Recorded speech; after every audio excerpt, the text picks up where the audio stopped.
Hey everybody, very special announcement. We have another giveaway coming. Everyone's been waiting for it here. Yes. We've just reached the 1K sub mark pretty recently here, and we're doing a bit of a giveaway. By a bit, I mean we're giving away more than we usually do. We got I mean, it's a special milestone. You gotta do it.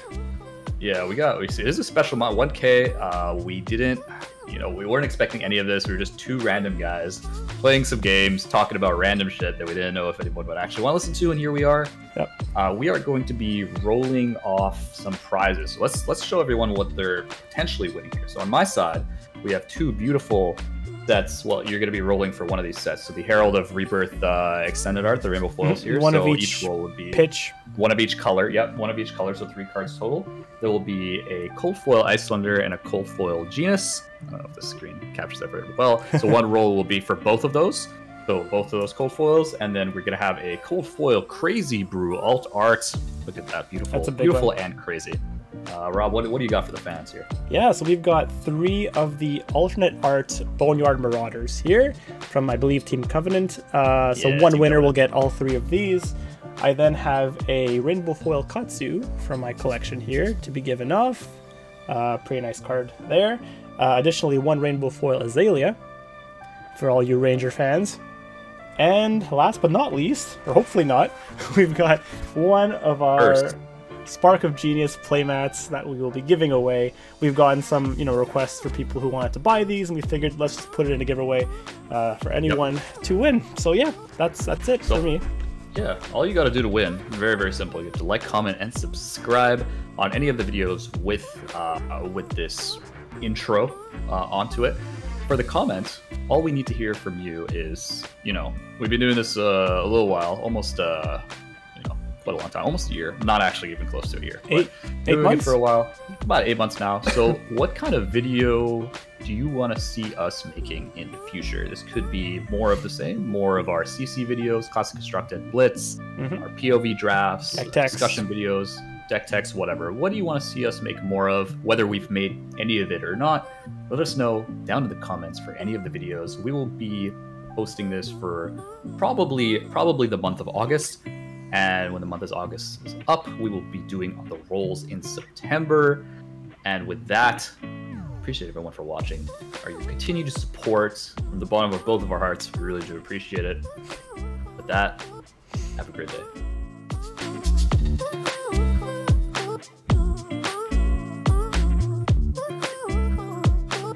Hello everybody, and welcome to another Spark of Genius Flesh and Blood production.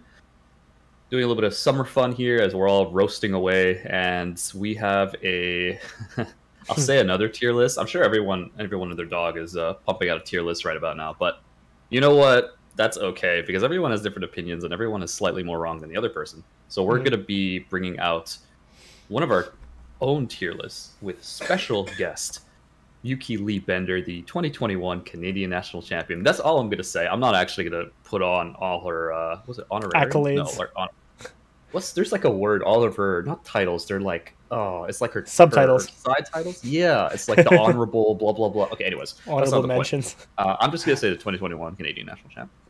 And she's going to help us dissect this meta going into Pro Tour. So this is specifically for Pro Tour. There is going to be another BNS, who cares? There's going to be another update after Pro Tour, before Nats season. So we're not going to talk about Nats because a lot can change after PT. There could be something ridiculously broken that LSS decides to fix before Nats. And so we're going to be talking about this as of the most recent, I think July 29th, I want to say. So somewhere around there, where they banned Stubby Hammers in CC. So now Stubby Hammers is just banned in Blitz and CC. You just can't play that card. They essentially, for anyone who doesn't know, they said we gave you about a month to use it to have fun with it and win a bunch of games, but now we're taking it away from you. You spoiled children, you. So no more hammers for us. And we're gonna see. I think that definitely affects our tier list. So everyone else's tier list is outdated at this point, so you can check out ours. And we're gonna be going through chronologically here from Welcome to Wraith all the way down to Uprising here. My name's Eric. I'm joined by my co-creator, co-commentator, co-caster, co-compatriot Rob, and of course Yuki, who I mentioned earlier. And I don't think there are that many announcements here. I know that myself, Rob, and Yuki will be at the Canadian. I know Yuki will be at PT. So if you want to go say hi to Yuki, she'll be at PT in Lille. We'll all be at Canadian Nats in Ottawa, and probably Worlds too. So those are kind of the events scheduled at this particular point. I don't have any announcements. Yeah, that's pretty much it. I guess we can roll right into it with. I guess we'll start off with Bravo. Is there no? Yeah, you guys can just pick which hero you want to start with, but we can start at the beginning if you want. We can go with Bravo. I guess we can start with Bravo. That's fine. Bravo. Okay, so Bravo, the show. I'll just shove them in B to start off with, and then we can move them up or down. B for Bravo. That's so right. I guess I'll lead off here because this is kind of the hero I've been messing around with the most over the last little while. Playing a bunch of games into it, seeing kind of the results. At this point, Bravo did win Battlehard in Auckland. Mr. Cale McCreath did pump that out with his E-Strike list. And so something happened in my throat when I had to say that out loud. But it did win. And it is definitely a hero that has gone up in people's minds based on the fact that if aggro comes up, Bravo's disruptive. Like, it's very good against aggro decks. That's kind of his bread and butter. He's good into aggro. He's pretty good into mid-range too. He can definitely swing with the best of them, no pun intended.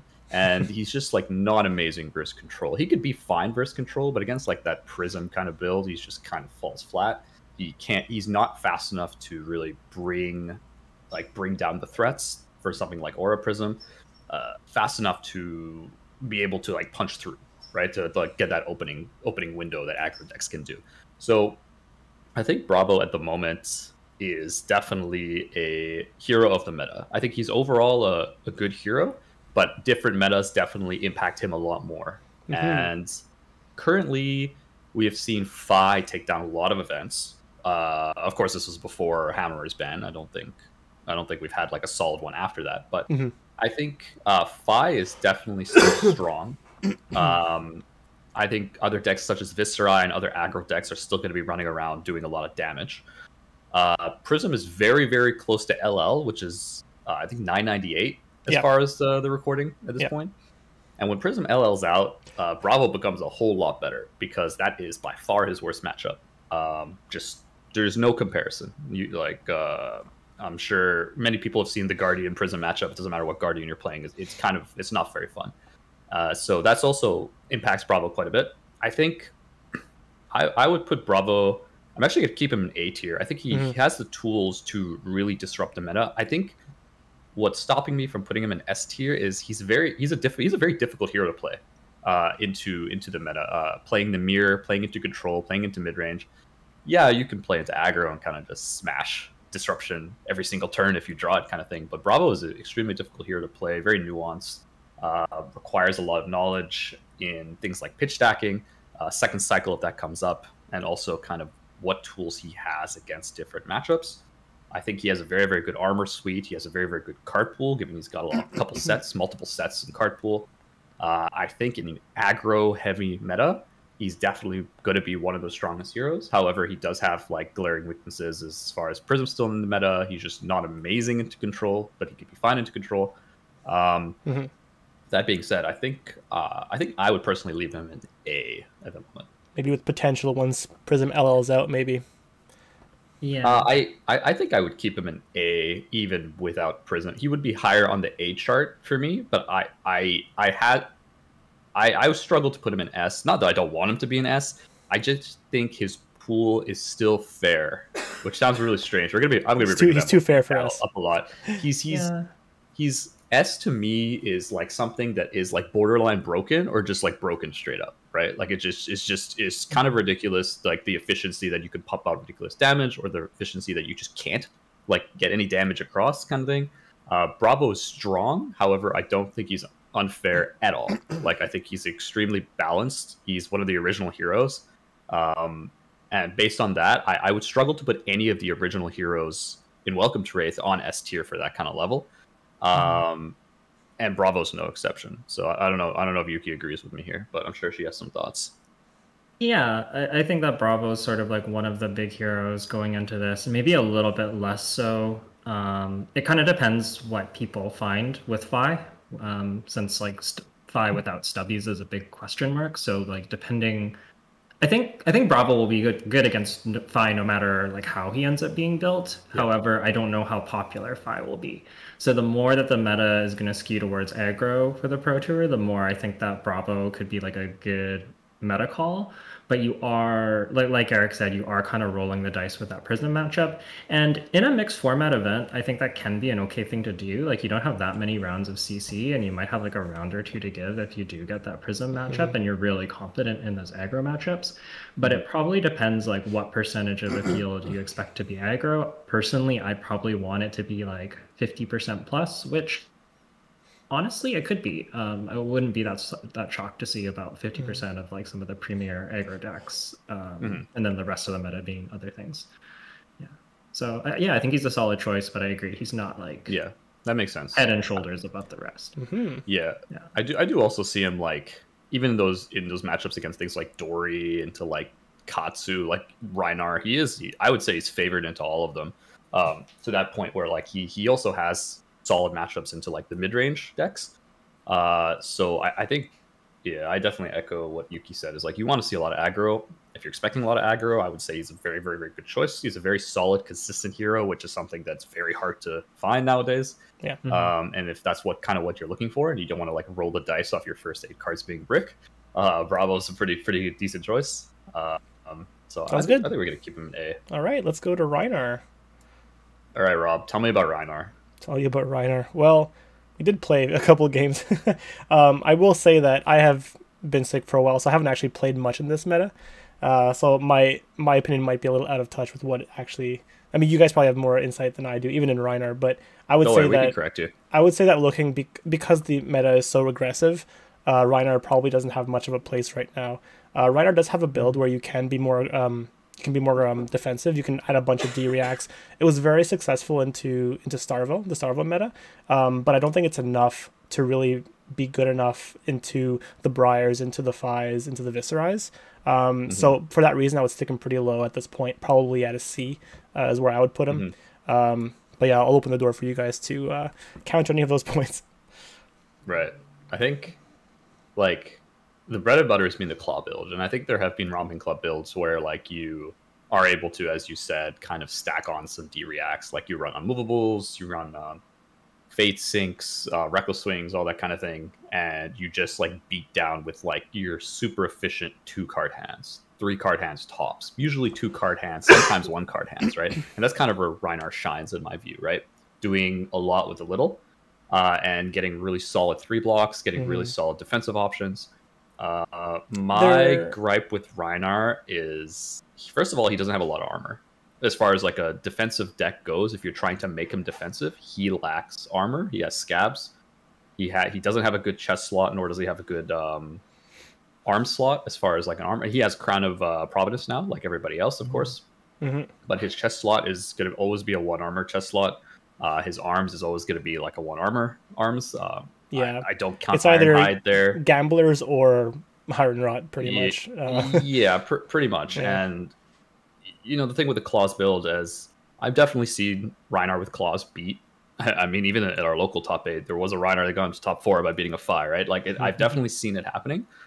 There needed to be a fair amount of high rolling, I think, if I remember correctly. Like, you need to hit the nuts. Yeah, he can do it. He has pop off turns, but if you're aiming for those turns as your game plan, it won't go well most of the time. No, on average, you are going to fall a little bit flat. He is definitely not. He doesn't have that consistent damage output as most aggro decks does, but he has a little bit more defense in relation. He has more 3 blocks. He has a little bit more armor on average. Well, he did, not really anymore, but he did have a little bit more armor. I think he is like. I was gonna say there is an argument for just Levia being better in general. Probably. If you're going for more of a controlled defensive playstyle, Levia is just the better choice between the 2 heroes. Especially if you're not even going Claws with Rhinar, you're going like Club. I think Levia can just do it better. Yeah, that's also fair. I think Rhinar, like the last point is that Rhinar is historically it's good into control metas, right? Like your hero ability Intimidate is good against stuff like Oldhim. And so if Oldhim gets very popular, or other kind of control decks that plays a lot of D-reacts, plays a lot of defensive cards, Rhinar will go up in priority.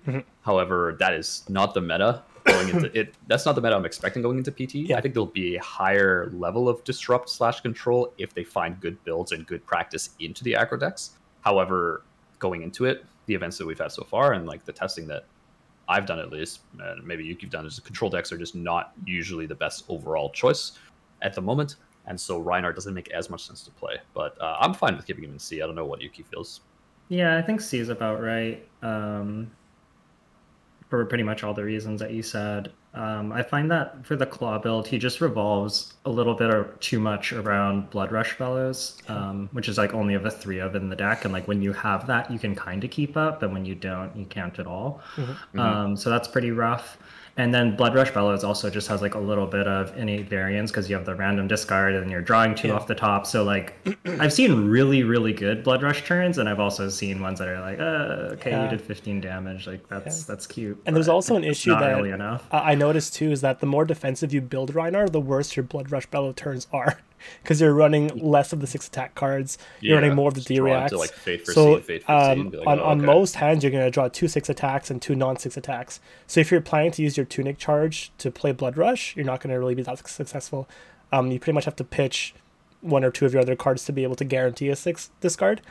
Anyway, so it seems to be counterintuitive to like defensive plus wanting to go off on Blood Rush doesn't work that well.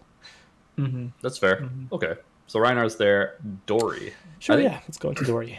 I think Dory is interesting. I think she's definitely has a place in the meta. It's definitely a little bit more niche because she has been gatekeeped a little bit by Prism. I think Dory. I think a lot of heroes have been. Prism is just one of those heroes that just does that, right? Especially heroes that like to go tall. Guardian, Dory, they like to go tall. Prism's very, very good against those kinds of heroes because she can trade health for... I'm not going to go too much into Prism until we get to Prism, but that's just generally how it worked. Again, if Prism does LL out, that brings Dory is good against aggro. She has the mother of all fridges, like other than like Husk is Chain is banned, right? Chain is LL'd out. So Dory now has the biggest fridge, unless you count Levia, I guess. But yeah, I forgot to bring that up. Compared to Rhinar, she has the Husk as well, so... but Dory has the biggest regular fridge, right? Like it's 7 armor up front, and then you get another 1 if you want a Crucible. Courage, another 1 on the arms, the Brave Forge. So like she gets the most reoccurring and upfront armor, and it's also got great utility, right? Like your boots give you go again, your arms give you another +1 counter, that kind of thing. Yeah, she got Glistening Steel Blade, extremely good card, definitely a 3 of that I would think. Able to really get that tempo rolling and take advantage of those decks that just don't block. A lot of the aggro decks, right? And the ability to gain a counter that doesn't go away if you don't hit is very, very good, right? It's a must block, matter of pretty much at that point, Yeah, because you're grabbing tempo and you just don't let go, right? Like you can take a turn to block because you have 7 armor and a lot of your cards block for 3. And so it still does go away if you don't hit. The Glistening Steelblade one? Yeah, because Dawnblade just removes all counters. It doesn't care where they came from.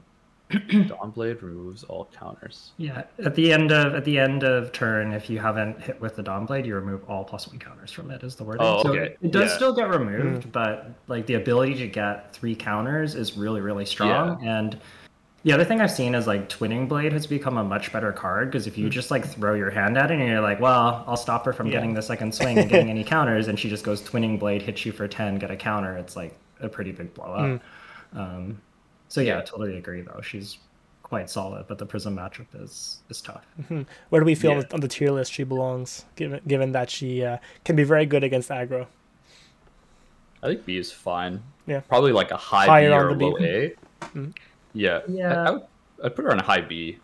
I would put her in a high B. I think she has game into a lot of stuff, but I also don't necessarily think she's particularly like Bravo, I think, is quite favored into some of the aggro decks, and I don't know that I would say the same for Dory. Like, I think she can win, and she has a decent matchup, and she might even be slightly favored into some, but I wouldn't put her as like a huge favorite. And I think that given the kind of liability in the Prism matchup, I don't know that she's doing anything well enough that it makes me want to put her higher. Like, I think she's really good into Dromai, but I don't know. We can talk about Dromai later, but I don't know that, like, at the moment, Dromai's not, you know, like a major top tier threat or anything. Yeah. So Right. Yeah. I was thinking of the other Dawnblade. I was thinking of Resplendent that doesn't. That's the one we did play with. Yeah, that's right. That's the confusion. Yeah, because I think we tested the cards with the classic battles decks. Yeah. Yeah, so you can Resplendent, Glistening, and then the Resplendent doesn't say take off the counter. Correct, So that's right. kind of what I was thinking about with that combo. Anyways, point is, I think B is fine. Yeah. Moving on to Katsu. Katsu. I think Strictly worse Katsu 5? was weaker. No, okay, yeah. You know what? I thought Katsu was weaker than he actually was, but he actually put up some solid results so far in the season, as far as top 8s, and in general, his builds have been evolving, I would say, with the meta. He doesn't really use stubbies that well, so he wasn't really running it. So the recent ban doesn't really affect him that much. Right. It does allow him to claw back as far as like not as much worse than Fi as far as the burst potential. Still worse for sure, but not as worse. And I think the ability to, I think Katsu is very flexible. His matchups are a little bit interesting in that I don't think he's very good into, like, I think his Guardian matchup is still very bad. I think he's just not very good at Guardian. He never has been. Don't think that's changed. He can be good against decks like Prism and such. I think he's still pretty good into like Dash and things like that. But I think he'll struggle into like Viserai, like any of the Rune Blades. I don't think he has like an edge into any of those matchups. He doesn't do that well into Guardian. And so overall across the board, I don't think he has enough favorable matchups for me to want to gravitate towards picking him unless he were my pet deck, which he's not. So I'm taking it from like an unbiased point of view. If like I haven't played a lot of Katsu, is he a reasonable choice? I think he is definitely like stronger than Rhinar at the moment. His burst did get a little. He got like take the tempo. He got right. a second strike, double strike. Yeah. He can. The thing with Crown doesn't really help because he runs Mask, so he didn't really get that kind of upgrade. Yeah. He did get Shuko. Like he can use Shuko, so it does give him another 2 armor to use if he needs. The thing is his breaking skills is still like it's a very good card. So replacing it with Shuko, you get 1 more armor, which is good into like Guardian. So it's good into the sideboard, but into other matchups you might just still want to run the scales, right? Yeah, I agree. But overall, I think I would keep him at a B. I think where he is right now is actually pretty reasonable. I don't know if you guys agree. Yeah, I think so. I think that Katsu, like, he has racing chances against all the aggro decks. He's quite explosive, and the big thing that Double Strike has done is just made him like very good at consistently threatening both Mask and Katsu trigger, right? Which also means that he can like pull off his combo lines very, very consistently compared to before. Like, it's very easy to get the tutor if you double strike into a surging, and then like, what are they gonna do? So I've seen like I know like Tao had quite the run in NorCal. He's been topping a bunch of events with Katsu, and I've seen it doing like pretty well. But I agree that he's sort of like a little bit vulnerable to the Guardians. Maybe not the fastest aggro deck. He is kind of resilient. Like, he's surprisingly good into Lexi with Flick Flax and like pretty good block values. He can sort of like play a mid-range game, which is something Fi can't do. Like Katsu blocks better and plays on low cards better. Yeah. But I'm not convinced that's what the meta is like currently about. Like, it feels really about these like hyper aggressive decks and having a way to combat that. And in that field, Katsu's just okay. Right. So I think he seems to be mediocre on multiple fronts, but doesn't really excel at one specific thing. So exactly. Yeah. He's just a very flexible hero, which is not really what we're looking for PT. Agreed. Unfortunately, yeah. All right, Viserai. One day maybe. Viserai. So Viserai is that hero that just kind of never dies. It's one of those Rune Blades that, no matter how many times they try to kill him, he keeps coming back. Well, they hit Skeleta, they hit like Sonata and Blitz. He LL'd out of Blitz already, didn't he? You're right. He LL'd out of Blitz, and then they got this Sonata. He's just an overall very, he's very difficult to deal with, partially because he comes with a fridge. He comes with like a built-in fridge. I mean, it's lower now without Skeleta, of course. Now he has to run like Iron Weave or something like that. Yeah. But he comes with like some pretty solid armor and mixed damage, which is just a very potent combo, right? And the mixed damage that Viserai is able to put out is just higher than anyone else, right? He gets access to Revel. He gets access to his hero ability, which is extremely powerful. Mordred Tide, very powerful. You can come up with like 10 plus arcane damage to go with your 10 plus physical damage quite easily. You got the Creepers introduction to just made it just kind of bonkers. Like you're able to Creepers in things like Read the Runes. You're able to Creepers in Revel. You're able to Creepers in Moth Skies to be able to get like multiple action stuff like Go Again. He's just kind of the hero that always has that very, very high damage output, but very low disruption on average. You can add disruption to him.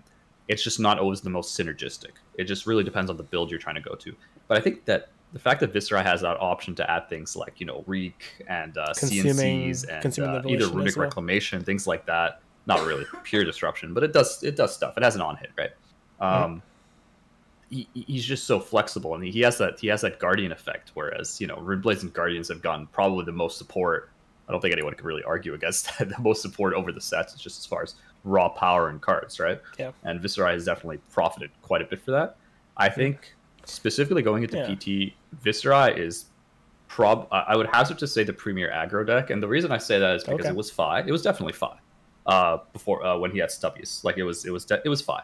But even with Stubbies, I think Viserai actually had really good chances into Fi. I think both decks can slam the other off the top 8 to 12 cards, right? Depending on like how it kind of sometimes off the top 4 cards. It really depends, right? But I think even beforehand, that was a thing. And now Stubbies is gone, so you're removing like 8+ damage on an optimal turn, right?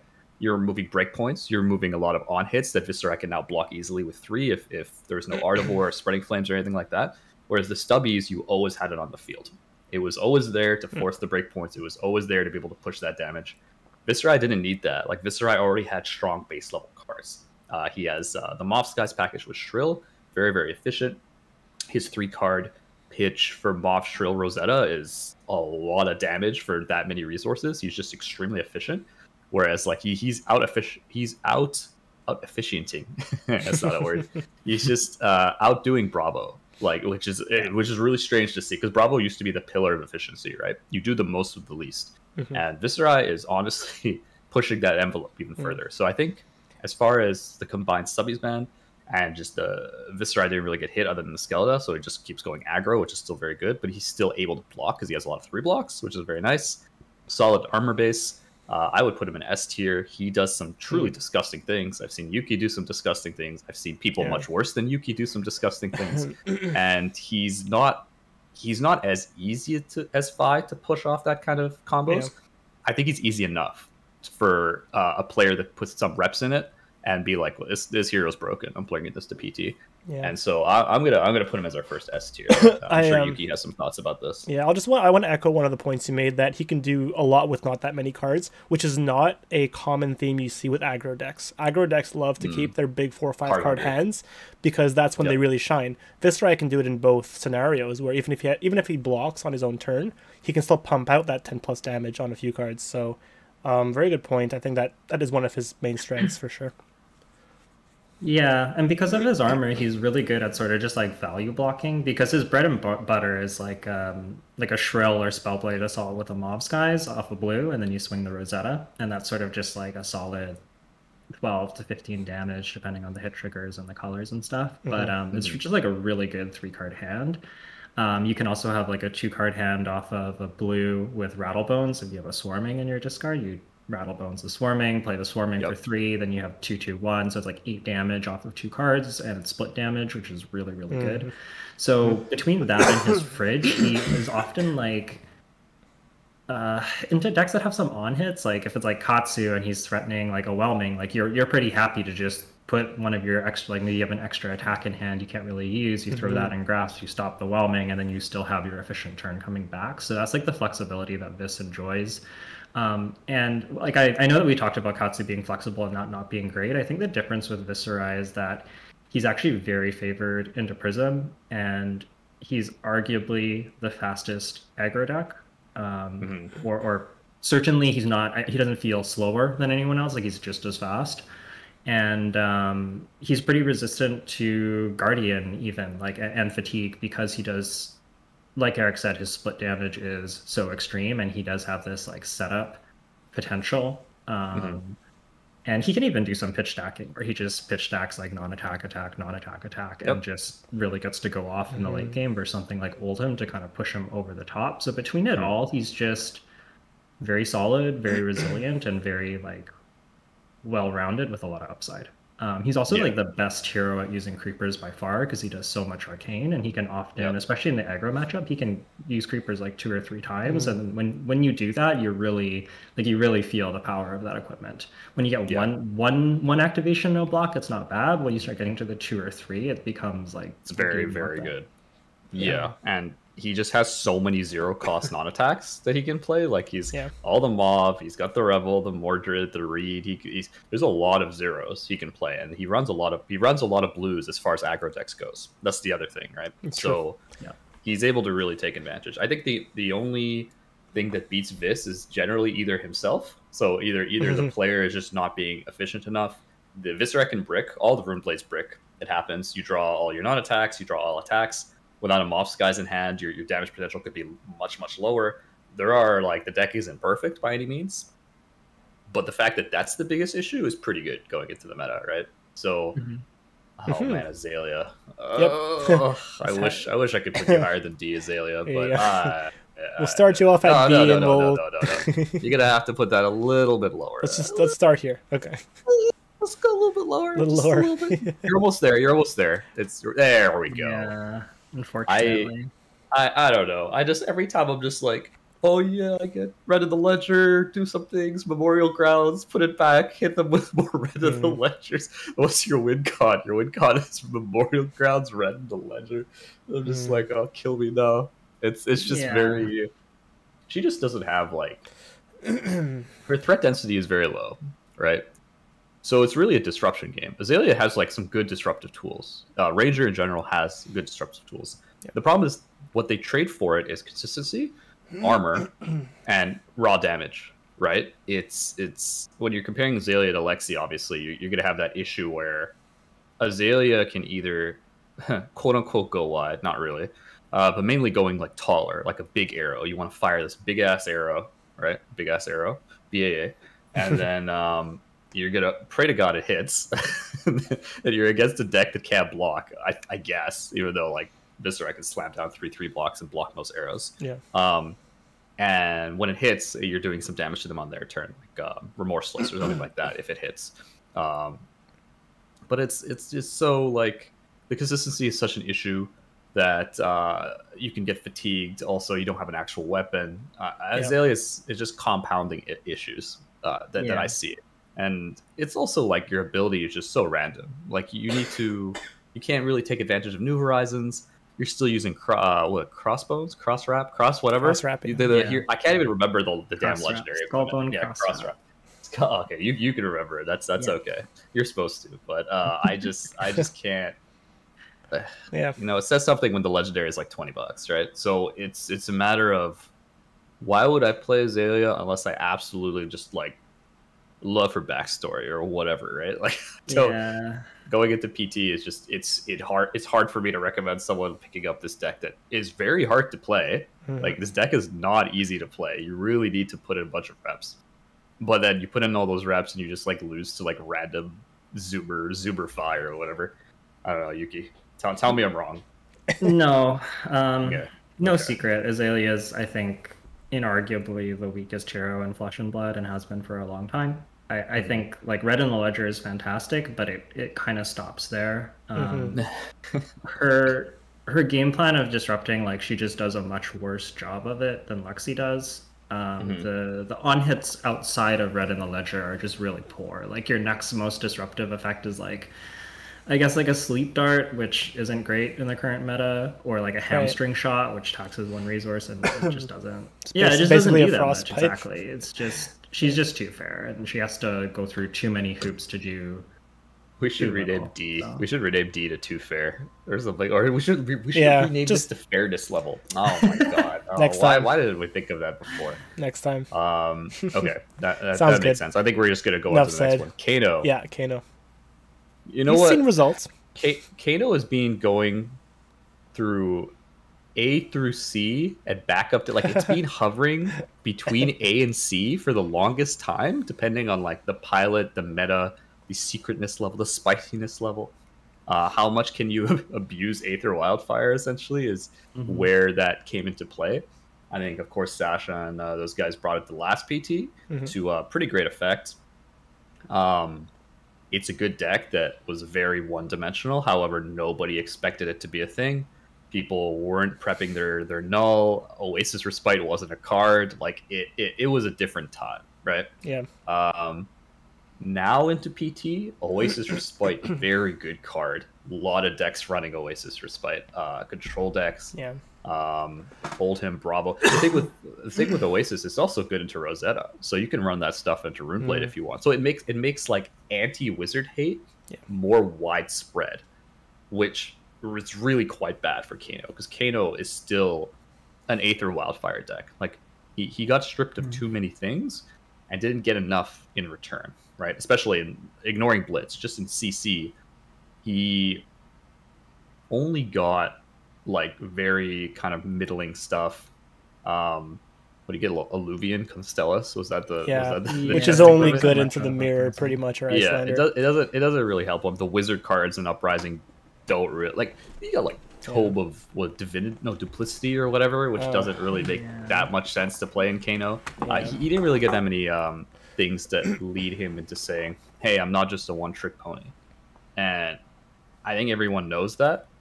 Everyone is playing a little bit more Null Rune, and I think the release of Iyslander hurts Kano a lot, because now there's a wizard that you actually are prepping for. Like, you're actually running Null Rune for Iyslander, and it's just like, okay, so these decks are running 2 or 3 Null Rune that used to run 0 or 1, ignoring like Guardian or stuff, right? Yeah. And you're hurting Kano too, right? So it's a matter of like Kano seems to be kind of screwed over by circumstance here. Yeah. And Iyslander is also like all the ice is still pretty good, locking Kano down, being able to like force the issue and strip cards. And I think Kano is still fine. I think Kano, like, he's good in Blitz. He's still good in Blitz. I think for CC going into Pro Tour meta, I'd be very, very hard pressed to recommend Kano. I'd put him above Rhinar in the C tier. I think he's better than. I think he's more reasonable to bring than Rhinar. I think he still has some good matchups. His explosiveness is still very good. And you could grab games. It is mixed format, as Yuki mentioned. Bringing Kano is honestly not a horrible idea in mixed format. I would never bring him in the CC only. But mixed format, you know what? If there's still a bunch of aggro running around and they just don't want to run null or that kind of thing, you could still do some like pretty serious damage. You would just have to pray that they're not like turn 1 killing your ass because you start at 30, right? That's the issue. Yeah, I really didn't like him before the Stubbies ban. I think that even though Fi runs like very little blues and needs his equipment to go off, like he's just so fast. I think that like honestly there's certain Fi hands that you could probably just like turn 0, see your hand and that it's good enough and just go off and kill Kano or almost kill him on the spot. So I think that was like really bad for him. With the meta maybe slowing slightly, I think he's a little bit more reasonable, and it kind of depends like how much people respect him. But I kind of agree. I think Pro Tour in New Jersey might be just like a little bit too fresh in people's minds, and because of Iyslander, in addition to Kano, I think people are going to be packing Null Rune. I also think I haven't tested the matchup a ton, but I imagine that this is pretty darn good into Kano. Like this is very fast and plays a lot of blues and also doesn't really rely on his equipment. Like the only equipment he needs for damage is really creepers. So this can pretty happily run like creepers in AB3, and a lot of this is run like 20 plus blues. So it's not unreasonable for this to present like a Mob Sky's turn and still have a blue in hand if Kano wants to go off, which is kind of exactly what Kano doesn't want to see. So it strikes me as a hard matchup, but yeah, tested it explicitly. Fair enough. That seems reasonable. Okay, we're running on the dash, the Spark of Genius dash extraordinaire. The mascot, Spark of Genius. The mascot dash is she's so tricky because her card pool is like, you would think it should be more flexible. You know what I mean? Like, you would think with the level of cards she's gone in, Everfest was the last kind of set where she got some serious tools. And every time I see new Dash cards, they look like the most reactive cards I've ever seen. Right? Like, I'm thinking like Disillusion Sphere, Signal Jammer. Right. You're looking at cards that it's like, okay, so is she just supposed to be that like heavy reaction hero where like not attack reaction, defense reaction, like it's not, instead of being a proactive hero, you're being a reactive hero to a pretty high extreme. So I think that Dash is definitely a little too fair for this meta. I think she can put up results. That being said, she's not like, you can easily top 8 an event with her. Her strategies are very flexible. Like, she has the ability to go item heavy, right? So you're running into your bread and butter pistol plan, right? Your purifiers, your chambers, and you're just kind of slogging out. All your cards pretty much block for 3. It's pretty great. You have a pretty solid armor pool. Like, you have your Foundry Heart, you have your Crown of Providence. Now you can run some Iron Rot. So your armor pool's not bad. Built-in Arcane Barrier with the Achilles accelerators. Built-in Arcane Barrier, yep, that's true. I think her issue is that if she's trying to go aggro, so like boost heavy builds, you don't put out as much damage as Viserai and Phi. Like, you just don't. You can kind of get cute with Art of Wars and stuff like that and try to like go ham with like high octane.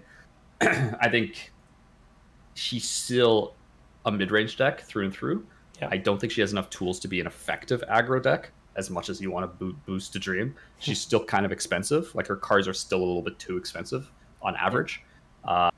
Starting with, Pounder is great. However, you can start with your Pounder and not have Induction Chamber seems a little odd, having your 2 damage weapon, right?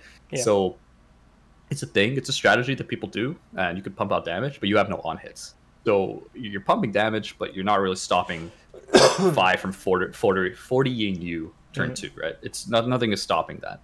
And I think going into PT in a mixed format, you want to try to be favored or 50-50 into a lot of the hyper aggressive heroes, because you're going to be seeing a chunk of them, whether that's 30% or 50%. I think you want to be favored into at least one of them. I don't think Dash is favored into Viserai or Phi. People are probably like, no way, you just run Disillusion Sphere into Viserai and Viserai falls over. I think I would hazard to say that people bringing Viserai to PT have probably played enough Viserai to understand that you can play around Disillusion Sphere as Viserai. It's really not like Skeleta OTK where you're like sitting there and you're just like, licking your lips, swiping your hands up and down, be like, I'm just waiting to like boom you with my 30 rune chance here. Like, this is just like sustained damage. So like, okay, so you can Spark of Genius out your Disillusion or have Disillusion or Single Jammer to stop, but at the end of the day, you still need to kill them. You can't just stop them for doing their plan. Viserai is more than happy to wait and sit there and block and wait until you don't have that item. And it's not instant speed. You can't like run that shit out on their turn and just stop their turn like Iyslander, right? So my issue is that I don't think that she's that favored. She could probably get to 50-50, probably. But I don't think that's enough. I don't think her other matchups in general really strike me as being Dash as being the optimal pick to bring in. I'll add that what made her really good in previous metas was that she had that flexibility to gain board-set advantage and still be a little offensive with high octane when it mattered. Nowadays, she can't do that well enough into the heroes that we see, like Phi and Viserai. She was decent into Chain. She was able to fatigue Chain in the past, but that's only because Chain mills himself out. For decks now that we see who are almost as aggressive as Chain used to be, not mill themselves out, it makes Dash not able to keep blocking at the point where she can tech them out. Their damage is too good and too consistent to make Dash really as I guess as defensive, as consistently defensive as she used to be. Yeah, I think she also can't build as defensively as she used to. She's spread a little bit thin. Like, she needs to have the proactive package to have a good... Like, she does have a solid Prism matchup, but she needs to have, like, a boost strategy in there to deal with Prism. If you just try and play items, you're not gonna have a good time. So she can't really, like... Even though she does have this flexibility, like, she can't... It feels like she can't fully lean into, like, the control and fatigue style enough to deal with the aggro decks while also being aggressive enough for Prism. It's kind of like what I would say in a nutshell for her. She's spread a little too thin. Right. Yeah, you just don't have enough board. Like, you can't run all of your spheres and signal jammers, but also have a full boost package and have the item. It's just too much. And like all the D-reacts and Oasis, and you just I think B is fine. I think actually probably I would put her above Katsu in my view, but I think both of them are kind of neck and neck. I think they're both like equivalent in my view, but I think she's worse than Dori at the moment going into PT.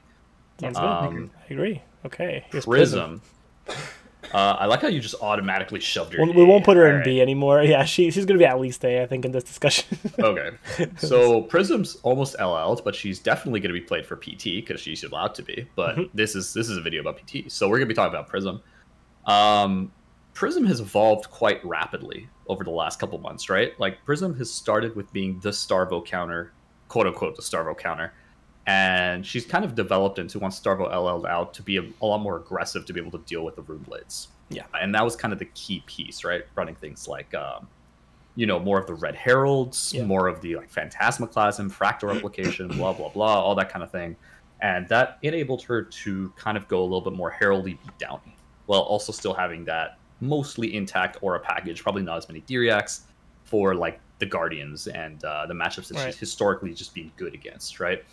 The thing with Prism is that at the moment, I think she's no bueno into Viserai nor Phi, and I think the problem that I see is that everyone looks at the results and just assumes Prism is S tier, and because she takes down events. Now, Prism has been out long enough to have a dedicated group of players that have played a lot of games into Prisms and know her matchups in and out. They know her deck, they know all the cards, they know how to play every matchup. And I think people on a whole, especially at the lower tier events, tier 1, tier 2 events, still don't really know how to efficiently play into Prism. And I don't know if that's because they don't play Prism themselves, like they don't try out the matchups, which is why I always tell people to try to play as many heroes as you can to understand both sides. But I see this chronic issue of people just punting versus Prism over and over and over again, and Prism taking wins she really shouldn't be taking into unfavored matchups just because she added some random cards. I'm not saying Prism's not strong. I just feel like she is definitely not overrepresented. She's not even overhyped. I think her results are not representative of her overall power level going into PT. I say that because this is a very high level event. This is a tier 4 event. These are some of the best players in the world coming. I am rating this meta chart based on the inherent strength of the matchups, ignoring the results that are heavily dictated on player skill. That being said, I think her matchups into aggro are still unfavored into Phi and Viserai. Just the way she was unfavored into Chain. If Chain played properly and Chain had the right deck and played the matchup, again, like Prism can still win that matchup. And I think that based on the meta going into PT, assuming there's going to be at least a third of it being aggro, which I think is conservative. I think you could expect at least 30-35% being on Viserai Phi combined with maybe some Katsu and stuff like that. I don't see her as being well positioned into that field. However, she still has good matchups into and Briar. I almost forgot about Briar. Yeah, Briar is also an aggro deck that can show up, that can do well into Prism. Yeah. And so I think the people who are going to bring Prism are going to bring Prism because they think nobody knows how to play against Prism and that they don't really want to bother with another hero that they might not be able to play as well, and it's mixed format, so they can take losses here and there, right? I think her matchups haven't really changed. I'm gonna put her at A tier. I'm not bringing her to S tier. I'm gonna get flamed probably. Maybe Yuki wants to bring her to S tier, but I'm keeping her at A tier. I think she's still favored into Guardian. She's still favored into Dori. She still is the gatekeeper for a lot of decks, but I think Katsu could beat her. I think Dash could beat her. I think Rhinar could beat her. Like, I think there are a bunch of random decks that can beat her, and I don't think she's favored into Briar, Viserai, or Phi. So I'll put her at A, just because of the innate, like her innate power is still pretty good. The deck is good, very flexible, very good options for control, and some good options for aggro. But going into the PT meta, that's kind of where I see her. Yeah, I agree. I think that she's struggles into aggro. There's always sort of this like paradox with Prism where a lot of like high-end players will say that she's not very good, and then she kind of overperforms that. And I think it's because of what Eric said. Like, there's just so much equity in people making mistakes in misevaluating like auras and when to attack them or when to ignore them. Like, sometimes it's right to do either. It's so big. Yeah, it's actually massive. And there's a lot of players. There's actually just a lot of players that aren't that good against Prism. And I suspect even at the Pro Tour, there will be some players who aren't super comfortable in the Prism matchup and will make mistakes, or just you're playing 7 rounds of Swiss. It's a high stakes event. There's pressure. Maybe you're in the feature match and maybe you just misplay, right? Like, and Prism, more than any hero, can really just run away with the game if there's even like one, like you give her an inch and she takes a mile. As soon as you fall behind on the auras, she just completely like kind of temples you out, outvalues you. You can't keep up. You just get completely run over, and it's really rough. And I think that there's like something to be said for that. She also just has the innate ability to high roll, either through just like she can go first, and even though her Viserai matchup is bad, if she goes like haze bending parable, haze bending parable, haze bending parable 3 turns in a row, like you're gonna have a bad time, you know? Yeah. That doesn't happen very often, but like she can do that. It does happen though. And she also has like the fractal build, so she can go like erudition, fractal, and so the fact that she just like has these outs into her bad matchups, whether it's opponents just making little mistakes for whatever reason, or just running hot, I think makes her like a pretty solid deck, and I wouldn't be shocked to see her make top 8 even, like 1 copy in top 8 wouldn't surprise me. I wouldn't surprise me at all. I think she needs to get quite lucky to win the event, because I think that when you get to the very top tables, the very seasoned aggro players are going to know that matchup, and it gets very ugly for Prism if a player really, really understands it and plays it kind of very cleanly. So yeah, no, it's definitely that's definitely a nice summary. It's really just players playing as Prism. It's snatching defeat from the jaws of victory, really. is the term for like aggro players making mistakes into Prism. And it's gonna happen. I've seen it happen with my very own eyes next to me and around. But for all those reasons, she's still an A-tier hero. So Boltyn, Sir Boltyn, the Breaker of Dawn. I think the Breaker of Dawn, honestly. I could be wrong. Sorry, Boltyn. Sorry, 5 Boltyn players who might be watching. So Boltyn won a whole lot of 1 roads. I think what's the guy from the card name? The card guys, Josh, I think. I think it was Josh.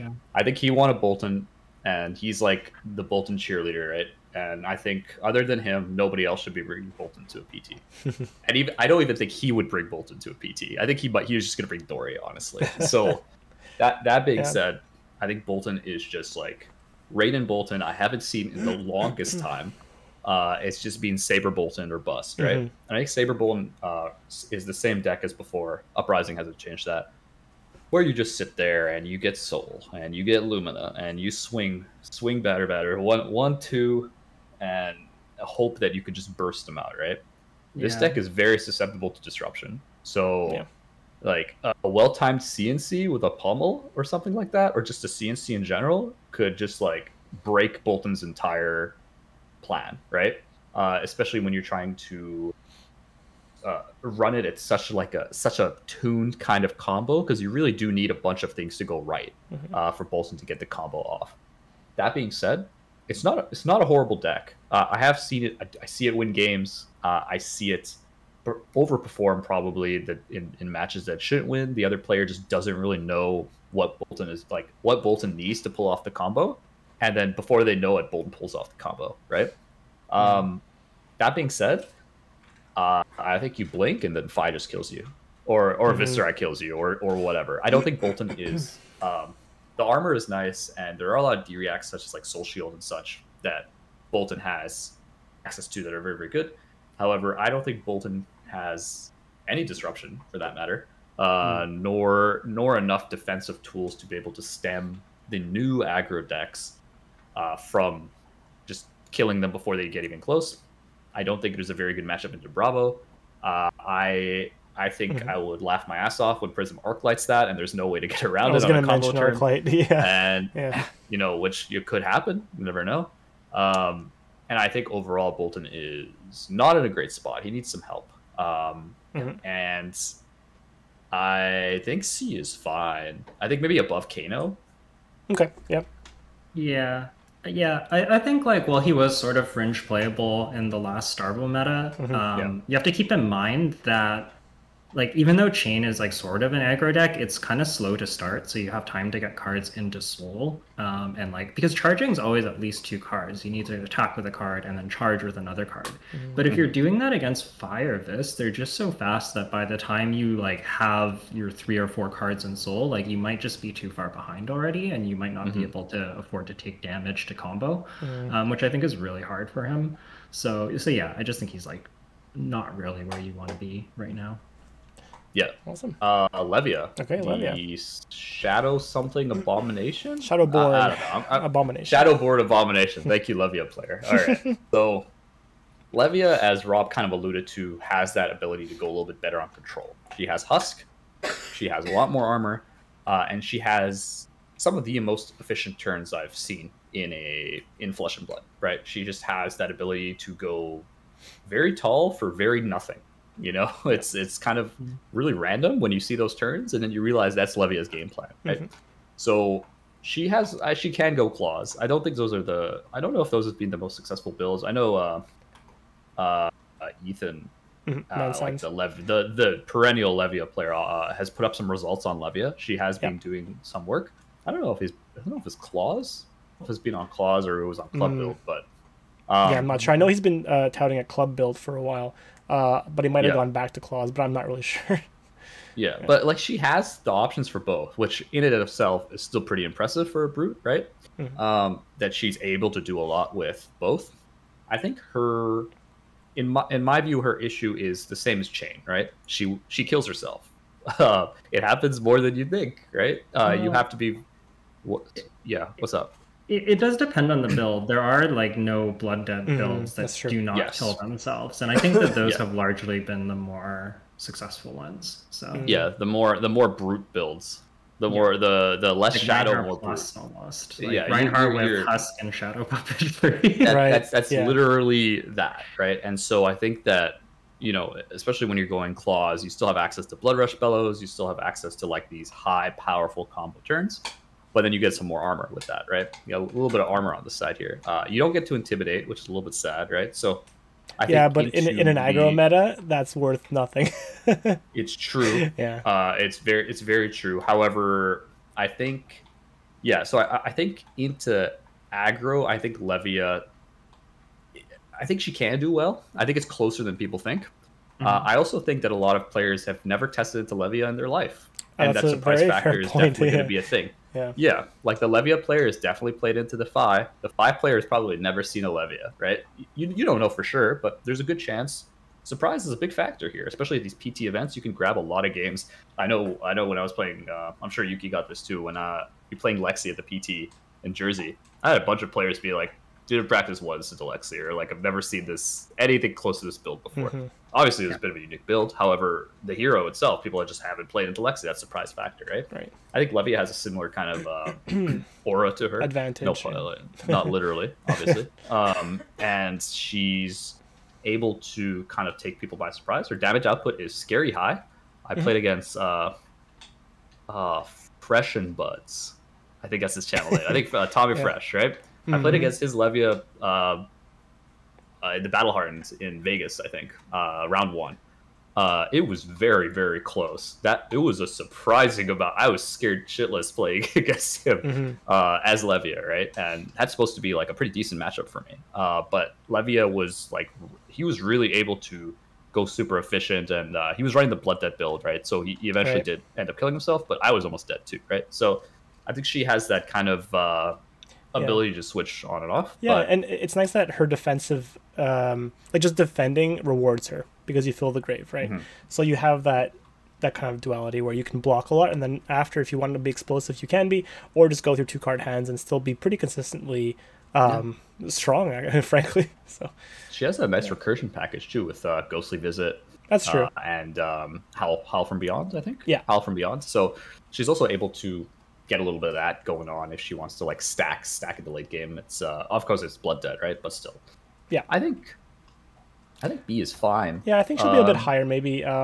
Maybe above Dash. Yeah, below Dory, I would say maybe. Ooh, I think really? next to Dory. No, I think she's below Dash and Katsu for me for sure. Dash and Katsu have put up quite a few results, and Levia's still been somewhat limited. Like I think she's solid and she can do a lot of things pretty well, but the issue I have with Levia is that, like, while brutes do okay into Prism, like a lot of it is predicated on rolling into scabs, which is pretty random. Like you can play like a patient game, but you have poppers, which is great, but you still, like, when you fall behind, you mostly rely on scabs, which is not super reliable. I've seen it go well and I've seen it go poorly.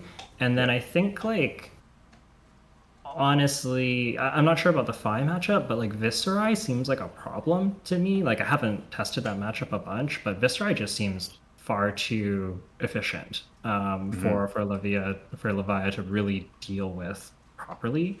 Like, since you do want to play this kind of long and drawn out game, you're just giving Viserai more time to set up and find his Mordred Rebels and find his like truly disgusting like 25-30 damage turns. And I think that's not where you want to be. Like if I'm on Viserai and I sit down against a Levia, I'm probably pretty happy, honestly. So. All right, that's fair. Well, if Yuki's happy, it's going down on the list here. So let's leave Levia over there. Oldhim, the grandfather of eternity, and for the longest time, for an eternity, one might say, this hero bored me to death.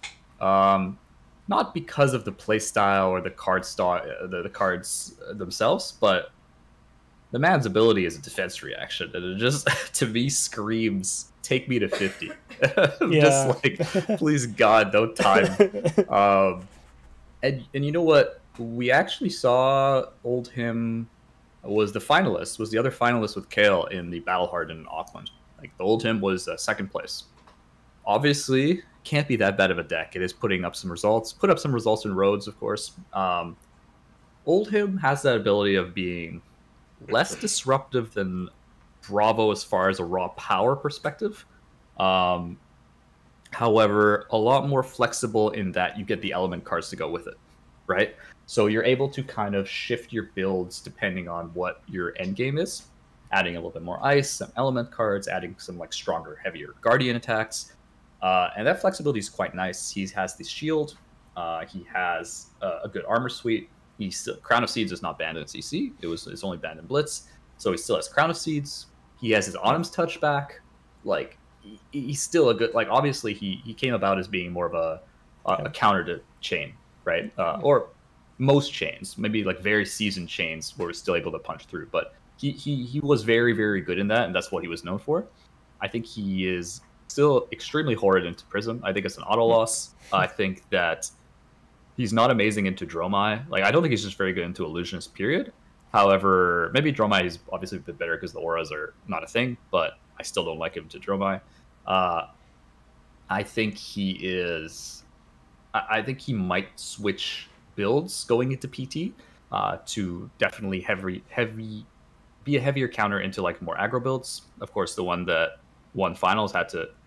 the one that was the finalist in Auckland had to wade through a lot of Phis. Had to wade through like a fair amount of aggro to get there. Obviously, there are decks that can do it. The D-React to put a card on top on Phi is very, very good, especially if Phi is relying on that card to either pitch, relying on that card to like your maybe your opener, like you're arsenaling that red opener that you want to start with next turn kind of thing. Being able to put that on top is very strong. I think that overall, Oldhim is still a relatively strong hero, and if piloted correctly, can like do some damage at PT. I think I'm not sure if I'm shoving him in A or high B. I think low A is actually, you know what? If like he didn't auto lose versus Prism, I think I'd be okay with A. But putting him in the same tier as Prism, I know Bravo's there too, but Bravo has, in my mind, better matchups overall, which is why I'm okay with him at A. I think I'm putting Oldhim at high B. High B. I don't know if maybe Yuki disagrees with me. I just struggled to put him in the same tier as Prism and Bravo. Yeah, I think he's a little bit, yeah, it's sort of weird. I think he's probably a little bit better than Dory, but definitely worse than Prism and Bravo. I think like his biggest strength is being defensive, and in this metagame, I think that this and Phi, if they are built and the pilots are like built correctly and the pilots are prepared for it, fatigue is very difficult. Those decks just grind out so much value and do like big turns pretty consistently, and that's what Oldhim doesn't want to see. And then you can kind of go into like more of a tempo build, but like Bravo just feels like the better choice for this meta to me. That being said, like the Oldhim player did make it to the finals, to the finals of Battle Hardened, so like there's probably something there, but. Yeah, I think I would rather, if I was going to play a Guardian, I think that Bravo would be the choice. I think it just seems a little bit more like what you want to be doing. Yeah, and for context, he was running like double red crush the week, E strikes, zealous belting, so he was going like the aggressive package, a different kind of. He was going more Bravo, like he was building towards more Bravo with some elements essentially, right?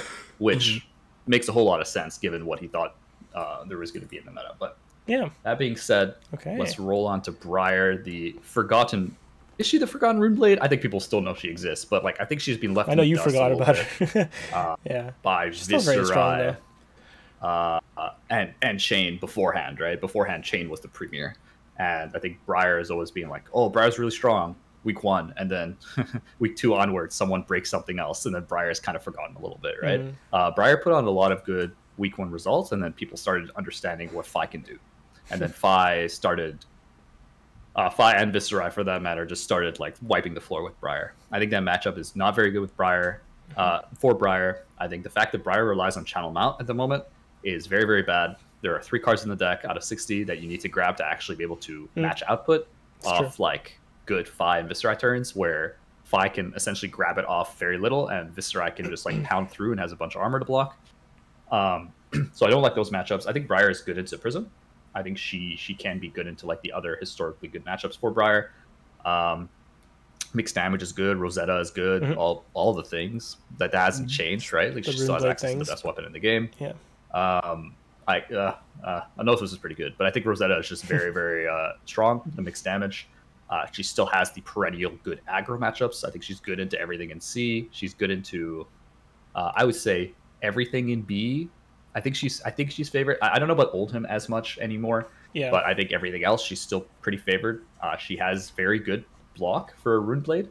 She is prone to bricking. I have seen Briar. I've seen Rob brick on Briar a whole lot. I've seen other players brick on Briar.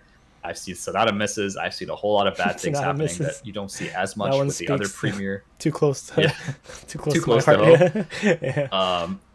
And I think consistency is a thing. I think her going into PT, I think she's a fine choice. I think if you want to bring Briar, bring Vis. Honestly, like I think I don't see a lot of upside to Briar versus the other heroes available as far as aggro goes. However, I do know a lot of people like Briar and will probably bring in some spicy tech. She does have elements on her side.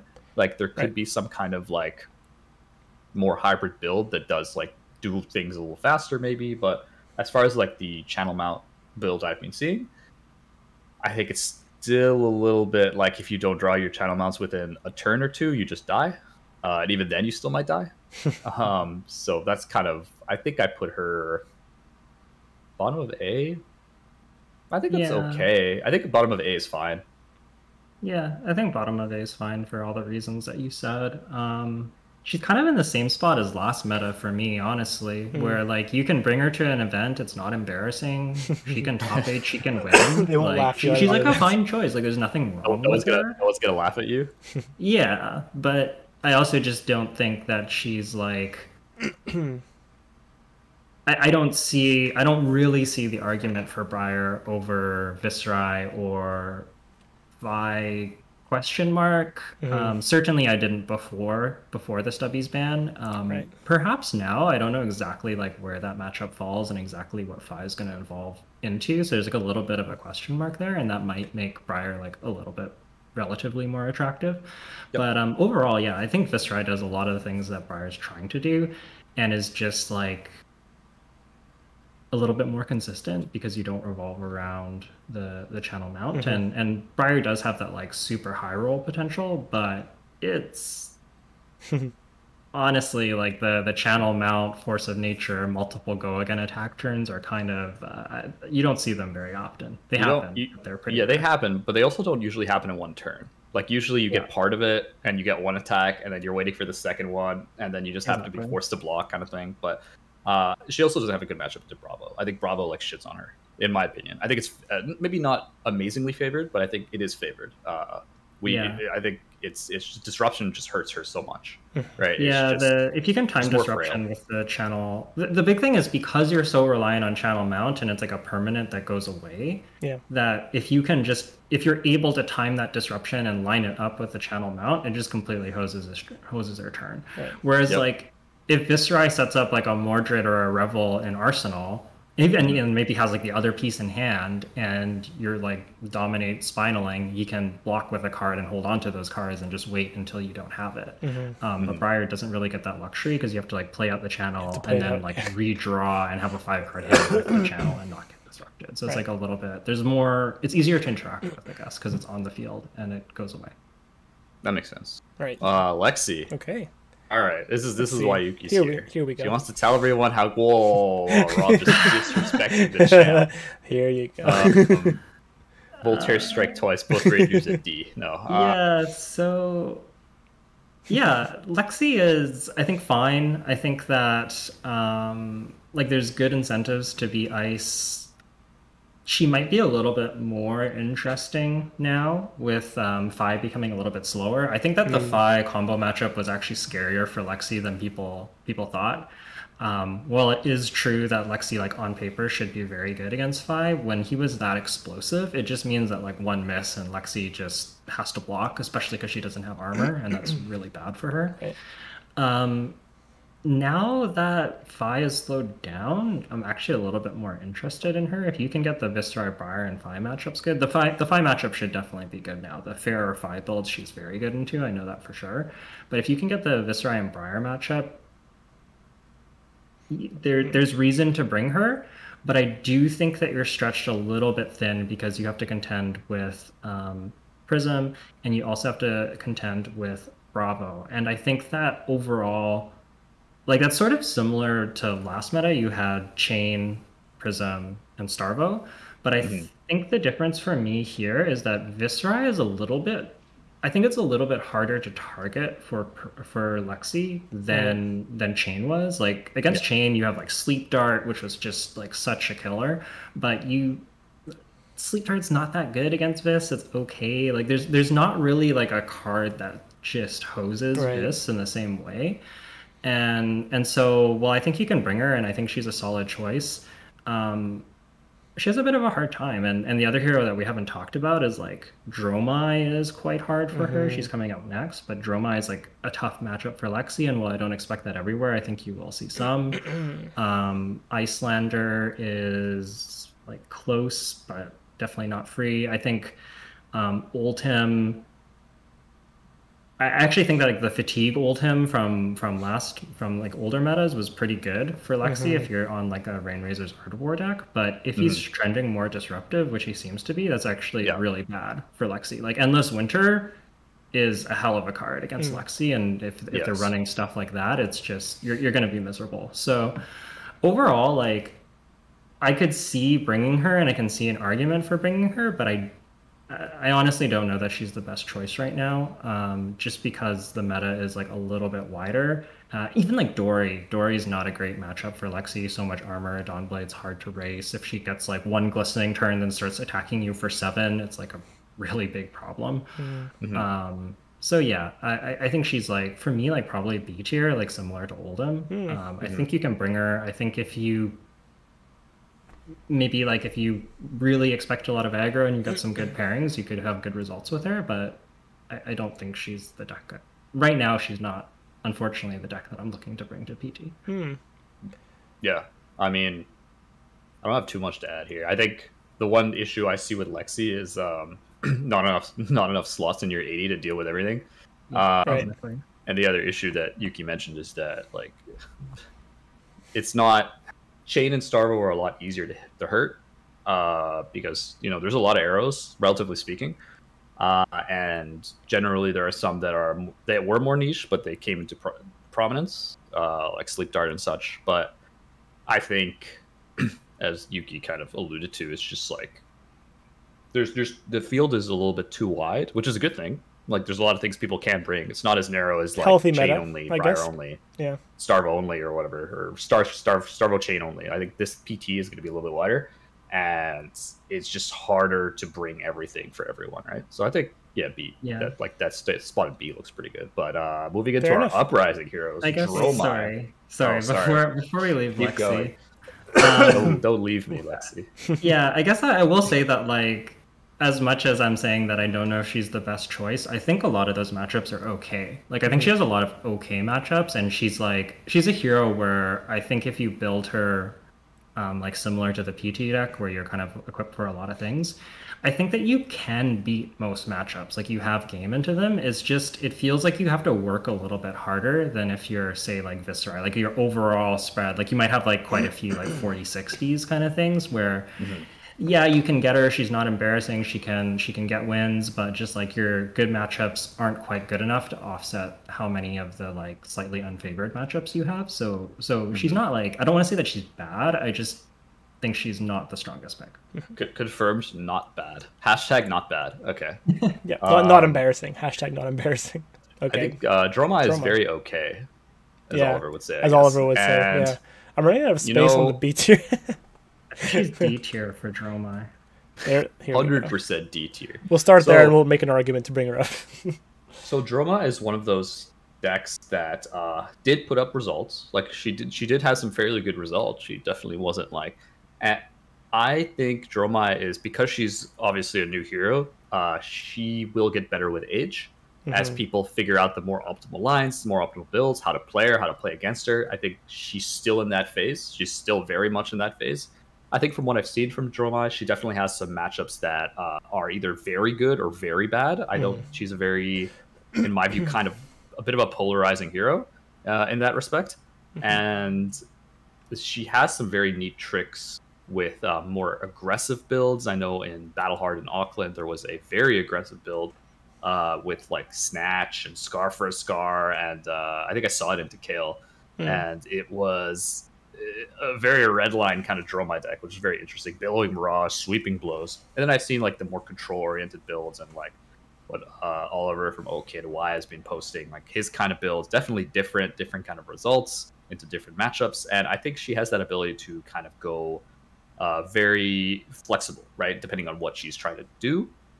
I think her Guardian matchup is just bad overall. I think there's Guardian, I think, can lose. Dromai can beat Guardian. It is a thing. It does happen. I think overall it's just an unfavored matchup.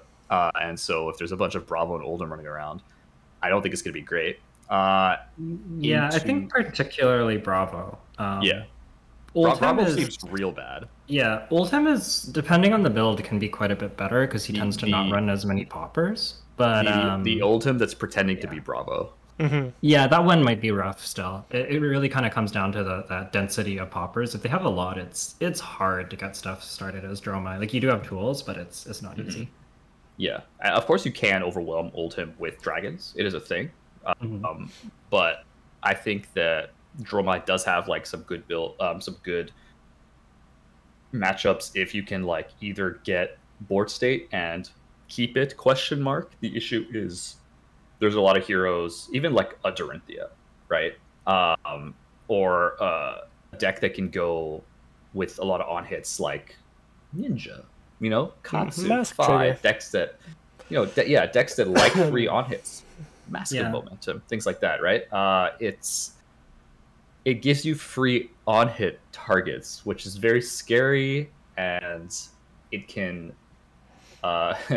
It can, again, the illusionist, you can snatch defeat from the jaws of victory, right? So it's a matter of like you could be doing super well, and they can turn on their turn that was really bad by hitting your dragon and getting that on hit, right? So I think that's a little bit scary with Dromai.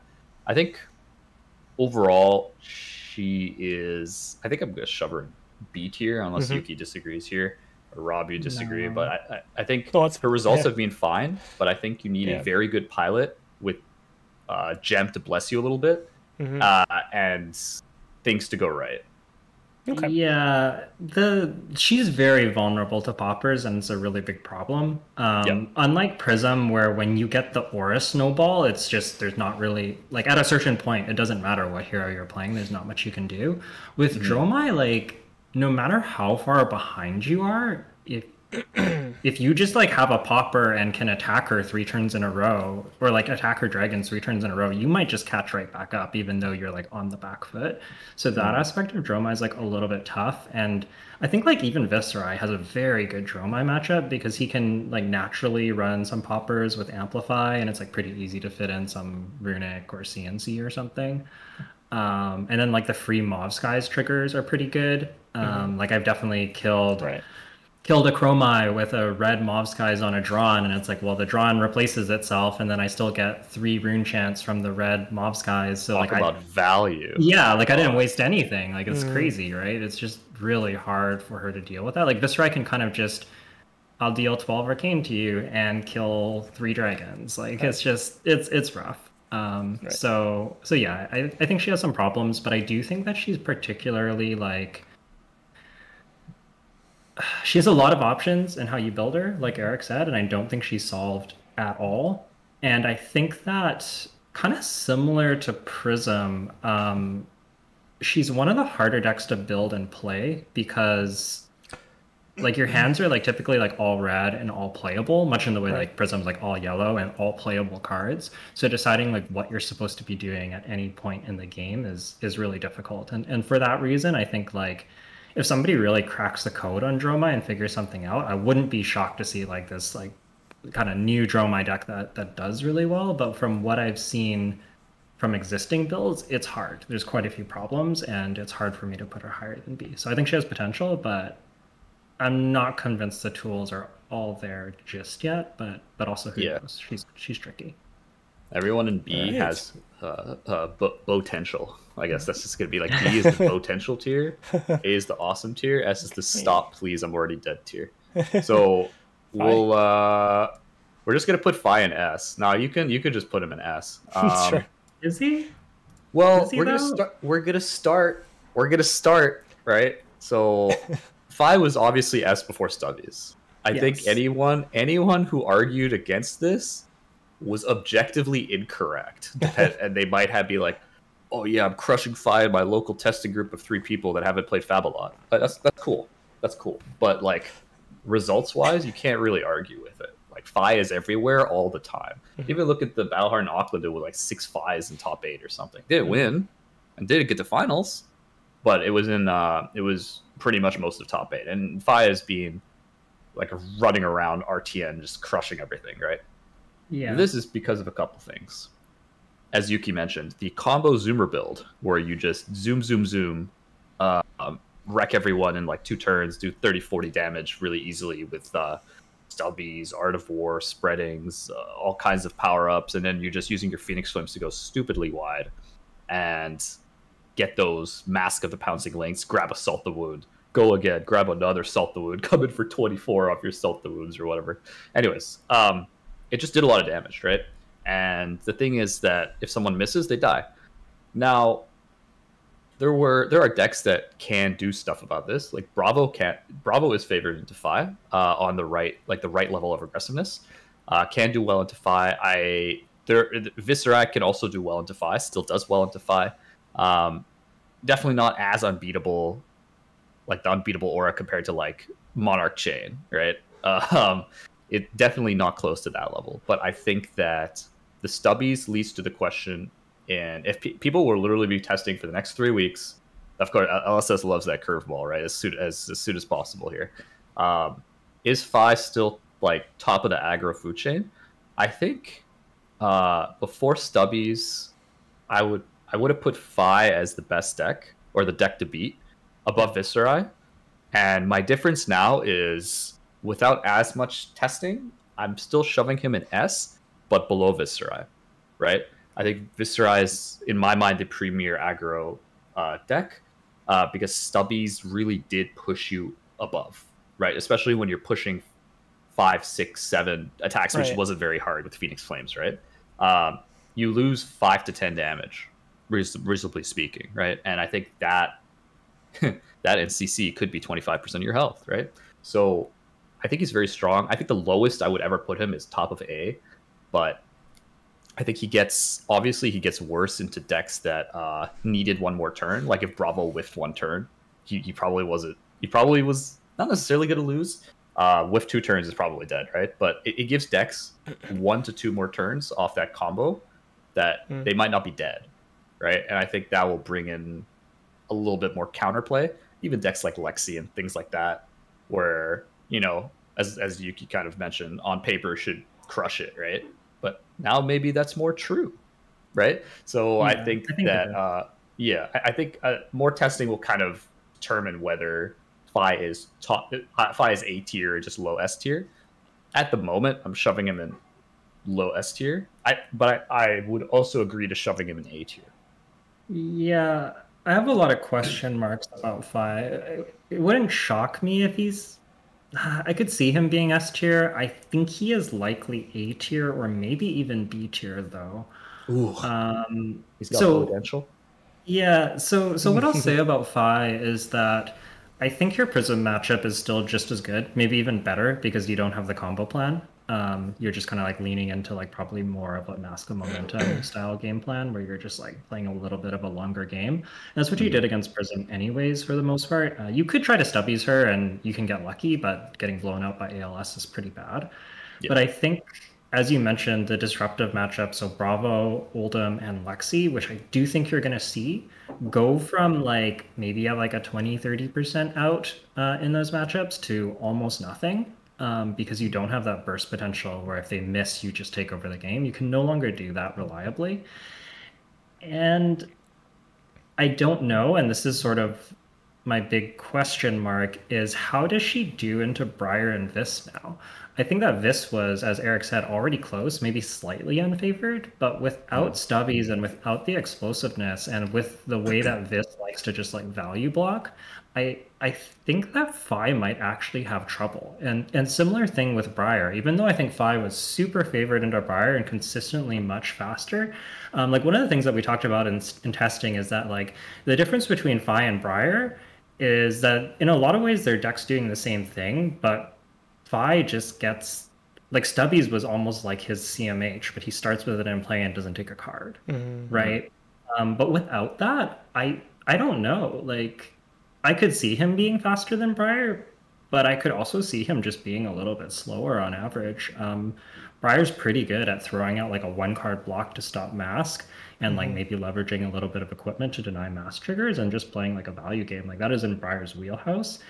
And so while I could see Phi still being like a premier aggro deck and better than Briar, I could also see it not being the case. So it kind of depends for me like what decks evolve into, and I think that needs some exploration. So I think anywhere from like maybe still S tier, most likely A tier, and maybe as low as B tier would be kind of like the range. Drop him maybe.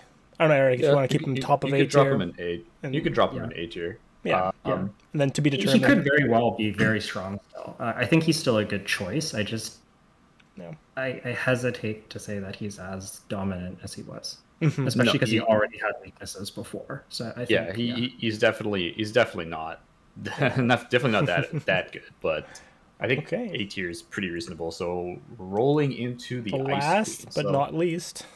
So Frozen was never my favorite movie, but Iyslander is probably my favorite wizard now because she's just so interesting. And what I mean, I don't mean bad interesting. I mean funny interesting. Like this, because some of the combos she could pull off, and the fact that you can just like look your opponent dead in the eye and channel them before they're doing anything on their turn is just like hilarious, right? Yeah. So I think the comedy factor is quite high on Iyslander. There's no room for comedy on this tier list, unfortunately. Okay. Well. Okay, so here's the actual rating here. You just concede to Prism, right? So you're conceding to Prism, so you get extra washroom breaks, you get a lunch break, which is kind of nice. But like reasonably speaking, assuming there will be Prisms at PT.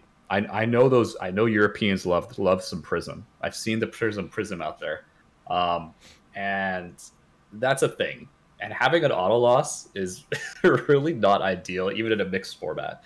Because that means you have even less CC games, and that auto loss could be like one of your 3 early games in your first 3 rounds, and you might just not like top because of it, kind of thing. Like it's a thing that can happen. I think Iyslander is got a very good game plan into control. The Frost Hex plan is good into control. It is. It's good into like Oldhim. Bravo is interesting. I think your favorite into Bravo. I think with Bravo becoming more disruptive and having much more value that you don't need seismics, I think it's very close. It's still favored for Iyslander, but it's not as favored as I thought it was beforehand. But either way, you're good into the slower decks because you have time to build like Insidious Hex, amulets, all that kind of thing, right? Your aggro matchup used to be interesting because, as Yuki alluded to, Fi goes fast, very fast, right? It's very strong turn 1 right out the gate. You miss a turn, you're kind of... Iyslander hasn't really... You could do really well and like sack a channel turn 1, that kind of thing, and buy yourself some time for sure. But Iyslander... Iyslander doesn't have very much armor. Iyslander starts at 36. She's just not like... She doesn't have as much formidability there to be able to withstand that. But I think she has the ability to draw out the game. She has Striders that can grab tempo from like literally anywhere, like Ice Veins, Encase, Freezing Points. Like she could have some pretty gnarly combos to do some very unexpected damage. I think she has the surprise factor being an uprising hero. Many people will not have a bunch of reps into Iyslander. I don't think they will. That is my guess. People might not be running enough Null Rune. People might be underestimating her. I think she's a good hero. I think she's a very difficult hero to play optimally.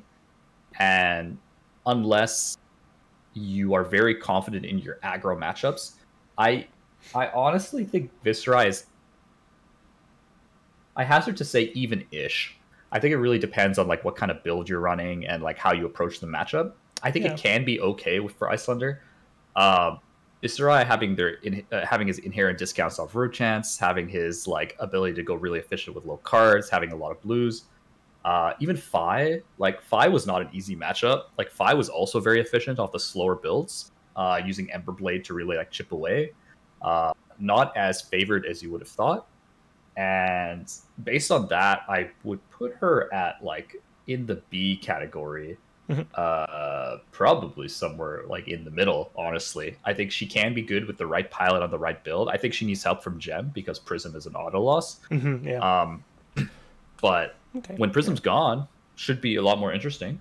But at the moment, I think that she can be good, and I think there's good lists. I think she's closer than Dromai as far as like good lists. Like I think her optimal lists are closer to optimization than Dromai is.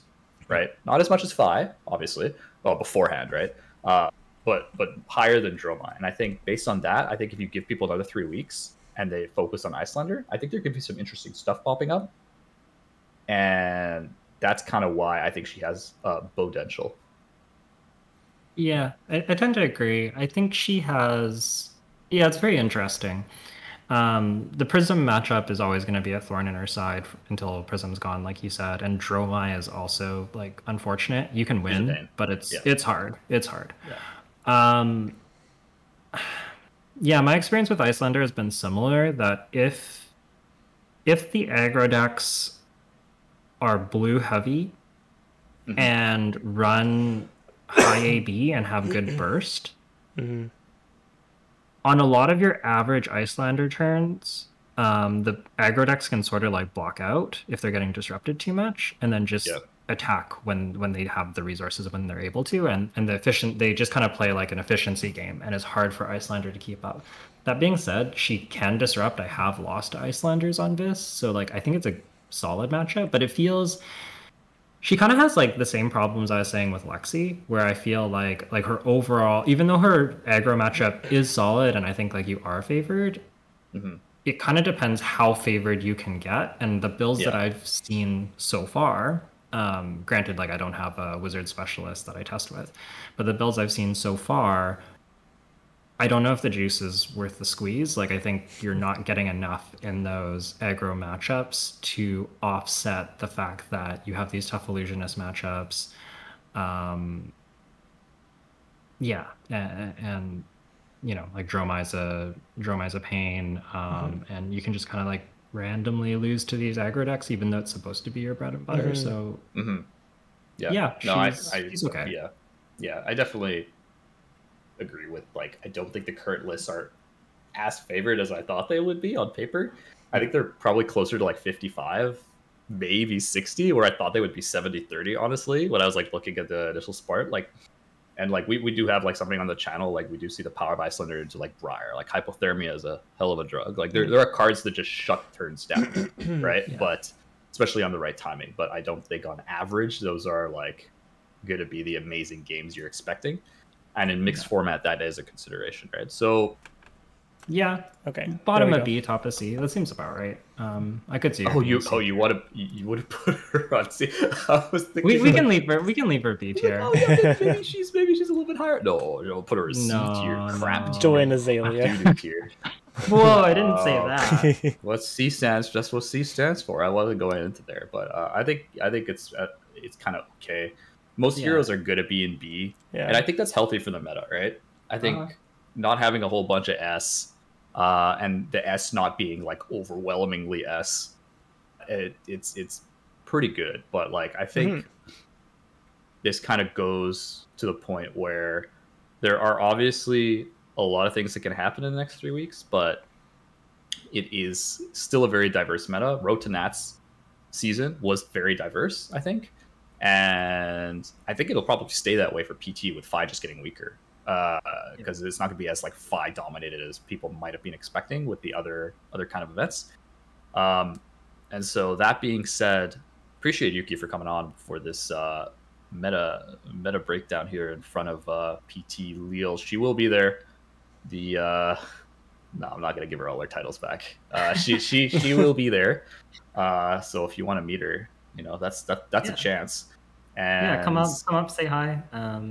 Get her to sign something. Whoa. Make her sign your gold foils. Sign her. We'll get her a booth. We'll get her a Spark booth, and we'll just shove Yuki there for a couple hours, like back in the back next to like one of the artists or something. I'll send you the invoice after the show for that. That's okay. We make a ton of money, like negative income. But point being is, appreciate you for coming on. With that, we will have this up, of course, on Spotify. If you enjoyed the video, feel free to like, comment, and subscribe. With that, from wherever you are watching in the world, have a good morning, good afternoon, good evening. Bye for now.